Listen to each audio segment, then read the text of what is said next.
Salam sejahtera seluruh warga Malaysia dan selamat petang. Berita hari ini dipetik daripada beritaharian.com. Janji Najib tidak boleh dipercaya. Berita sepenuhnya Georgetown. Janji yang dibuat bekas Perdana Menteri Datuk Seri Najib Razak sebelum ini tidak boleh dipercayai kerana ia dilihat hanya janji kosong.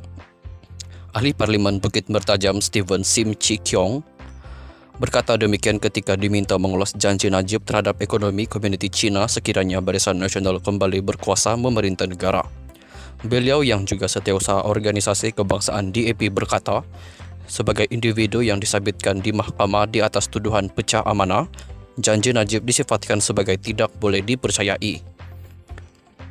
Apa yang beliau janjikan selama ini hanya janji kosong. Janji orang yang disabitkan di mahkamah di atas tuduhan pecah amanah ini, dengar boleh, percaya jangan, langsung tidak boleh dipercayai. Masalah janji Najib ini di Melaka dia janji lain, apabila menang buat lain pula. Sama juga di Johor dia janji lain, bila menang pun lain dibuatnya.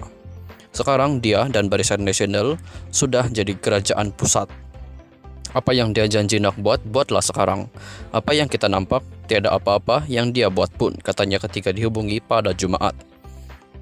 Pada Jumat juga Najib menjadi pemberi ucap tama pada sidang Kemuncak Perniagaan dan Pelaburan Pulau Pinang (PIBIS) di Spice Arena di Bayan Baru. Di sini yang turut menyentuh berkaitan politik ditujukan buat komuniti Cina. Najib menyatakan sekiranya Barisan Nasional BN kembali berkuasa dengan pelbagai kaum BN yang buat serta majoriti kuku, beliau memberi jaminan pasaran saham akan kembali rancak dan pelabur asing akan memilih negara Malaysia. Ahli Parlimen pekan itu turut memberi gambaran masa depan Pulau Pinang akan lebih terjamin sekiranya BN memimpin negara itu malah turut menyerang DAP dan Pakatan Harapan PH yang memerintah Pulau Pinang sejak 2008. Tambah beliau sudah tiba masanya penduduk Pulau Pinang berfikir semula tentang masa depan negeri tersebut. Dalam pada itu, Stephen Sim berkata DAP dan Pakatan Harapan PH akan terus bekerja kuat seperti biasa. Kita akan terus buat kerja biar rakyat yang tentukan apabila tiba masanya nanti, katanya. Sekian berita untuk hari ini, kita jumpa lagi di video yang seterusnya.